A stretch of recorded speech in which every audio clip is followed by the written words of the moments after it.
Então eu falei no vídeo anterior que a publicidade é maior que a filosofia, né? E duas pessoas me escreveram, mas como assim? Como assim que no budismo a publicidade é maior que a filosofia? Publicidade não é uma coisa ruim? Então vamos falar um pouco sobre isso.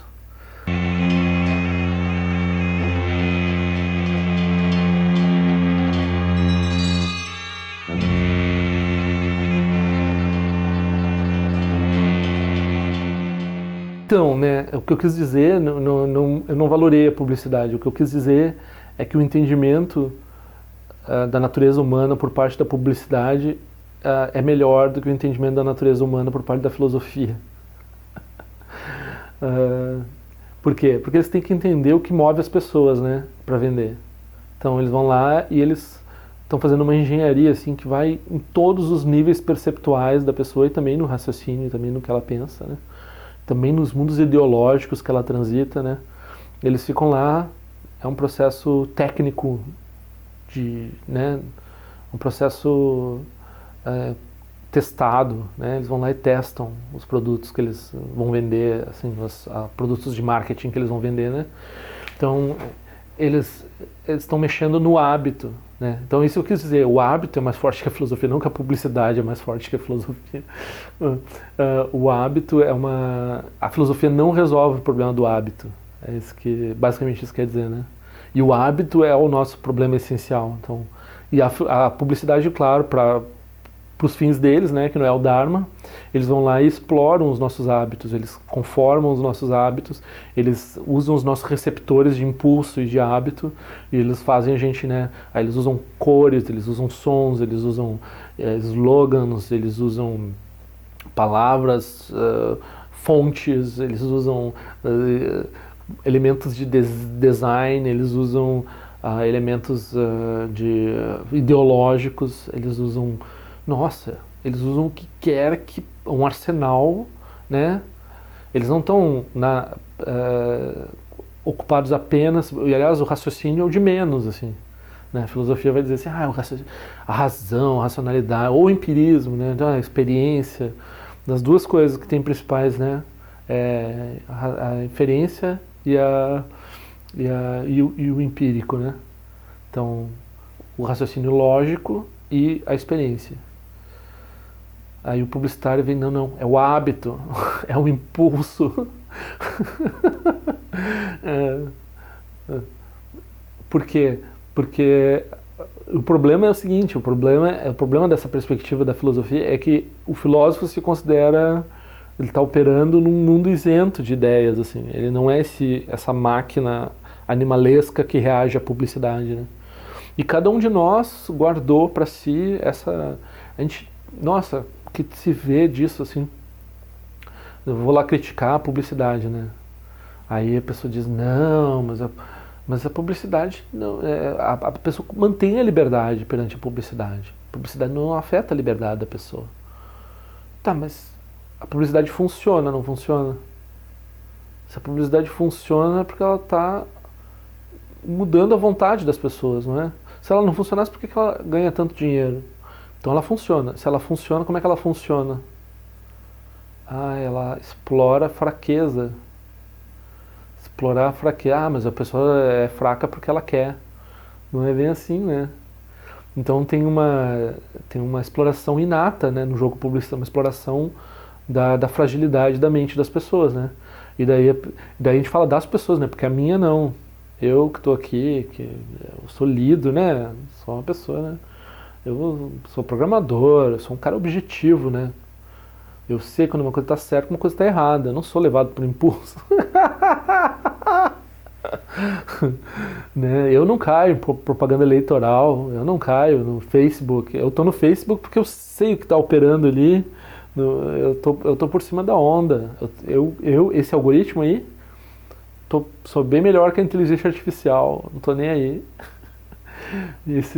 Essa cambada de publicitário ganhando dinheiro, fazendo campanha, estudando a minha mente para me captar, não tem poder sobre a mente, porque eu li Descartes, porque eu sou cético.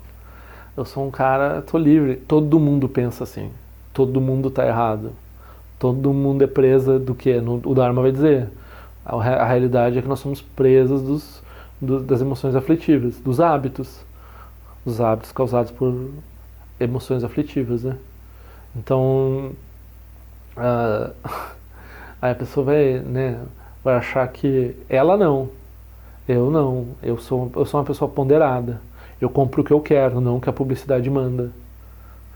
Nossa, né? Eu acho que faz parte da publicidade eles venderem isso também, né?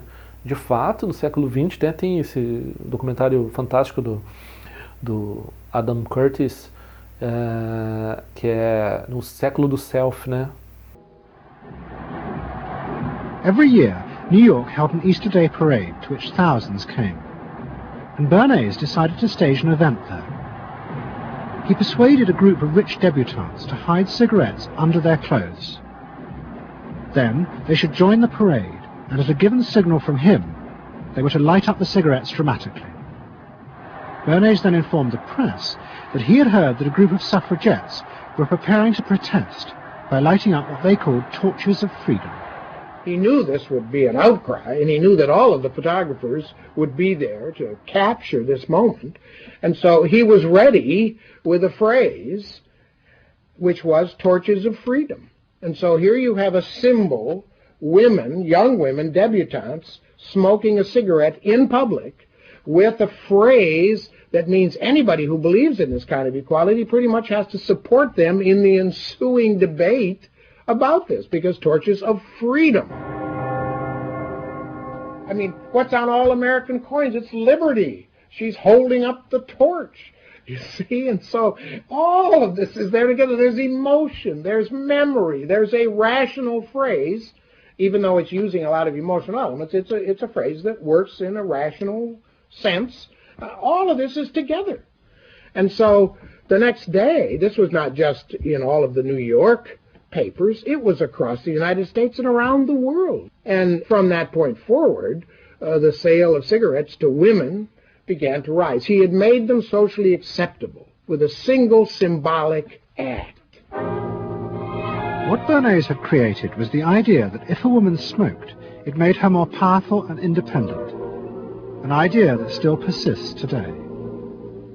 Embrace me, my sweet embrace. It made him realize that it was possible to persuade people to behave irrationally if you link products to their emotional desires and feelings. The idea that smoking actually made women freer was completely irrational, but it made them feel more independent.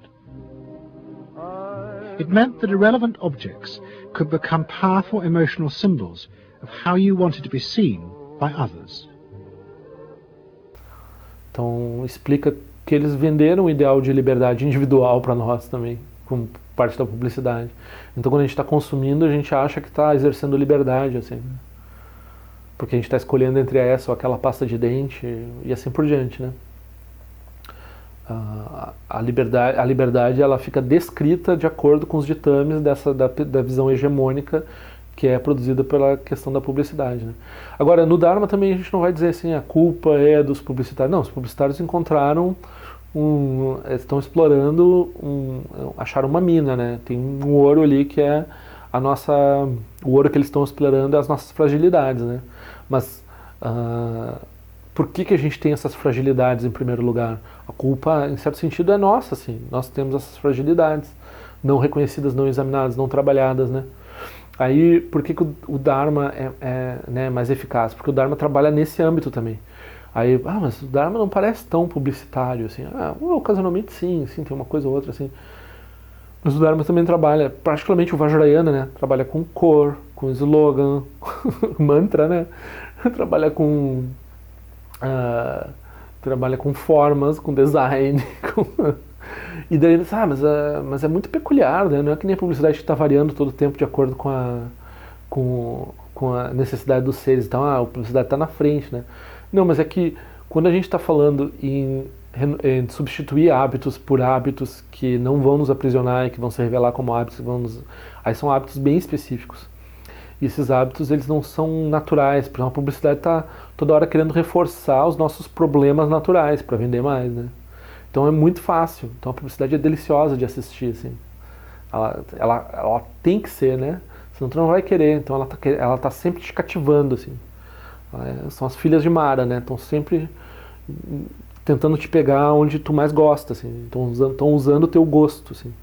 Né? E o Dharma não. O Dharma, ele está desafiando, né, os hábitos, para renovar os hábitos, porque ele está desafiando porque ele está querendo chegar no cerne, que é dissolver os kleshas e dissolver os hábitos, né? Então primeiro ele vai substituir por outros hábitos num processo semelhante da publicidade, mas que é muito mais amargo em certo sentido, assim. Amargo porque é tedioso, né? Então a nossa mente está acostumada com um monte de distração, acostumada com um monte de coisas que ela está sempre sendo mimada, né, pela publicidade, assim, papo de vendedor, né? Ah, mais um cafezinho aqui, não sei o que, né, para vender o carro, né? Ah, mais não sei o que, olha só, mas divertido esse vídeo, que bonito esse vídeo, mas é arte, publicidade é arte. Tá se sentindo até mais chique, assim, porque tá vendo essa publicidade, gostando de tal marca, o seu senso de identidade reforçado, assim, né? A pessoa está vinculada a uma marca, assim por diante, né? Então é tudo muito para ser o mais agradável possível, né? O Dharma não, o Dharma vai dizer assim, você quer se livrar dos senhores que estão cativando a sua mente, da qual os publicitários são o 50º ou 109º subalterno, né? Quem são os senhores? Os senhores são os kleshas, os senhores são os hábitos. Então os publicitários estão só trabalhando na cordinha deles, assim, né? Para vender para os fins deles, né? E o Dharma, ele vai olhar assim, nossa mente opera assim, opera com hábitos, assim, vamos fazer outros hábitos, vamos fazer uma prática. Daí a gente faz todas as práticas, são desenhadas para treinar a mente. E a gente pensa, por que eu estou fazendo isso? Né? Não faz sentido. Não, tá fazendo isso para treinar a mente.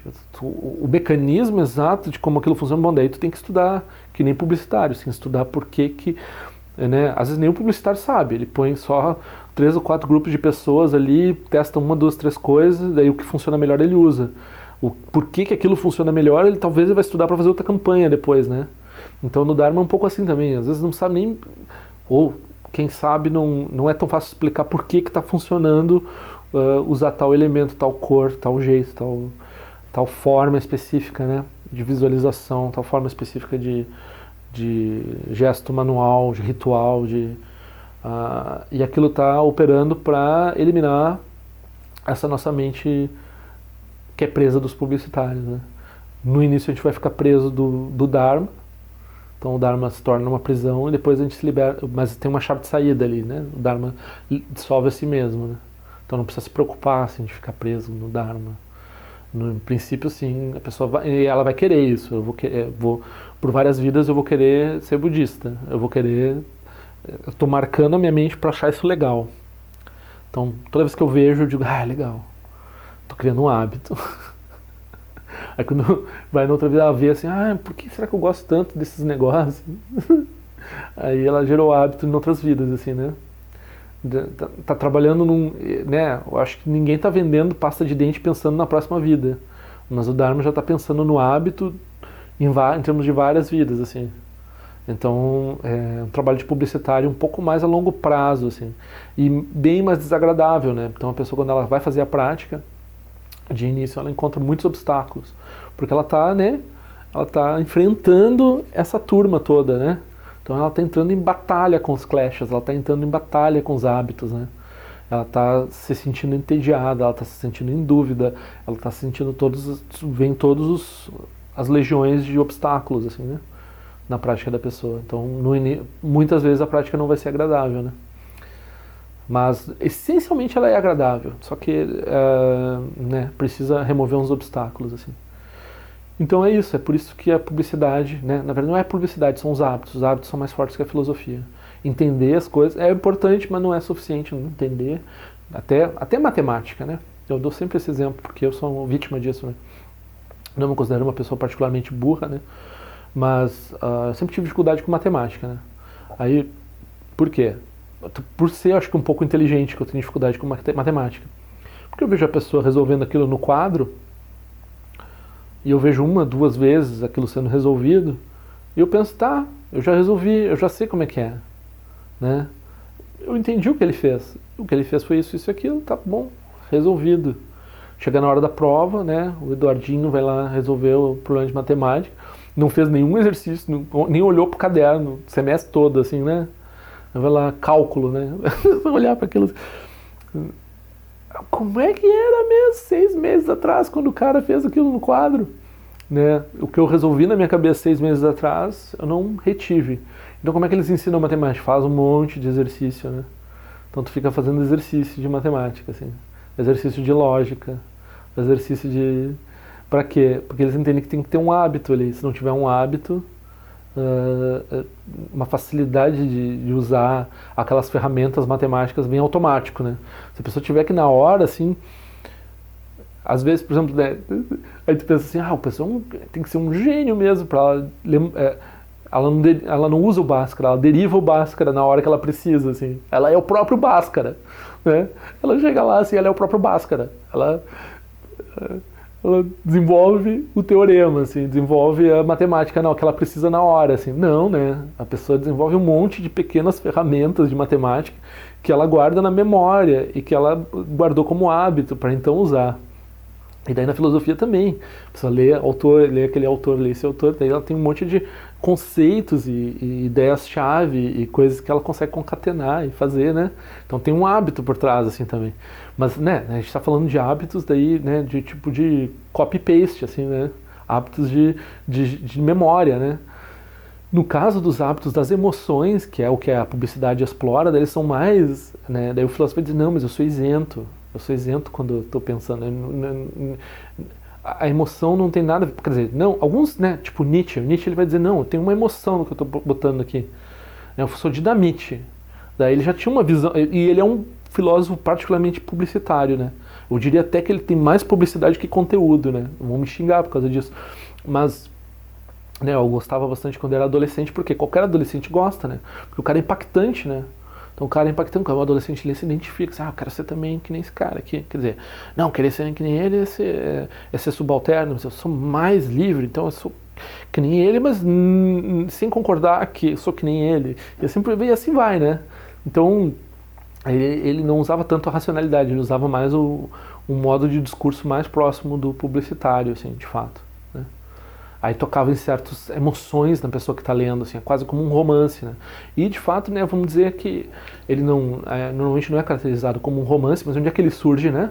Como um romântico, mas ele surge ali, no ápice do pensamento romântico. Ele é o pensamento romântico transformado em filosofia, né? Como Hegel já é um pouco, pois Schopenhauer já é um pouco, daí o Nietzsche é o romântico entrando no século XX, assim, para, né, causar todo esse problema que tem aí. Né? Então, mesmo assim, não tem um reconhecimento de que a pessoa é presa, né, com o reconhecimento do Dharma, que a pessoa é presa dos hábitos. Né?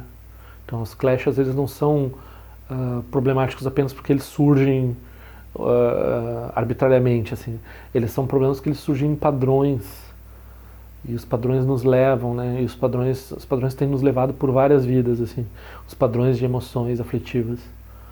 Então, como é que a gente resolve isso? A gente troca os hábitos, né? Trocando os hábitos da mente, lembrando do Dharma, mas não lembrando do Dharma só que nenhum matemático que vai lá e faz de novo e de novo o processo de raciocínio, né? Para lembrar o que é 4 nobres verdades, o que é... Também isso, né? Também é importante lembrar o Dharma em termos dos itens do Dharma, né? Mas isso é um aspecto diminuto do que é fazer um altar. Fazer um altar, a pessoa faz a tigelinha de um jeito, coloca água de um jeito, daí ela dispõe, ela faz prostrações. Né? Todos esses elementos eles estão trabalhando, são contra a publicidade. Estão trabalhando exatamente o que a publicidade abusa, eles estão tentando liberar a gente disso, né? Por isso que o budismo é inerentemente engajado, né? Meditar, cultivar a mente, treinamento da mente, fazer altar, fazer mantra, visualizar, fazer prostração, prática formal, prática informal, tudo isso serve para quê? Para nos libertar desses senhores. Quem são esses senhores? São os senhores que o capitalismo também usa. Então, o capitalismo nos abusa através desses senhores.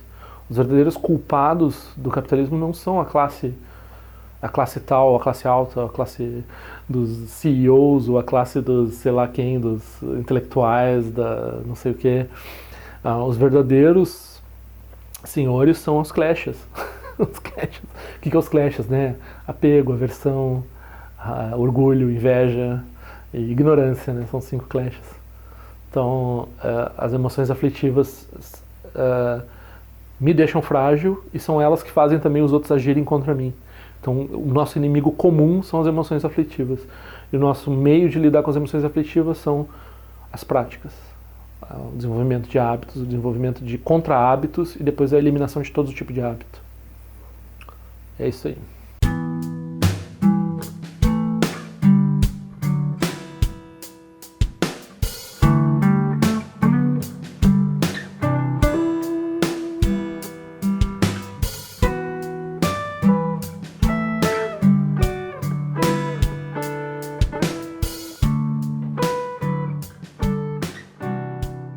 Então, assine meu canal. Se quiser, clica naquela sinetinha que faz a notificação chegar. Por favor, assine meu boletim informativo por e-mail. E nós nos vemos na prática do Dharma.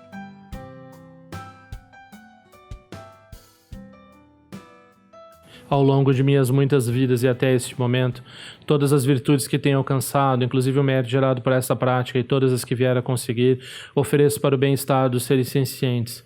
Possam a doença, a guerra, a fome e o sofrimento diminuir para todos os seres, enquanto sua sabedoria e compaixão aumentam nesta e em vidas futuras.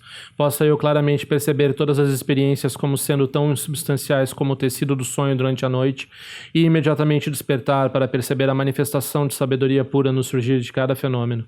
Possa eu rapidamente alcançar a iluminação para trabalhar sem cessar pela liberação de todos os seres. Ganira we coragem canção banda de amalu jingwe ne jerezi wante jinja so eza peka jaba do tenjo chi om so chi jamen jabene jana sawa kun chatu je ose tare ba me jono to de no ne jogi za so da to tenjo chi chime ko ne pe ma samba wa sa son la gente se no pa igar ju wan shu ki trupe ko se je shin se sinda shin shu jing me to ju trupa nangi wan chatu no to pa tenor bu yin ne ko pa mo ra sa ne londo de le da to tenjo chi pe me jason pe me rezo je pe me dan la je ko se so wan pe ma cho je drama so jin do ni pe me lon je do chi pe den ju wan ne jembo den ba yo ne pa dan den ba zin pe je bon nan ko se ja sen tenjo chi do sun san je go ro rin po shen gon do kun da de wan je bo ja pa che ko sa do to da pa sa so a de so jin je la do so shin na sang we ba je jo wa dan san ba lon je do pa jen de lo ba ma hon ba ja go ro pe ma se de ken lo jo son le lo ja zan li sa son cha pa pe do ju sho sun na wa da mi da do sun ge le sho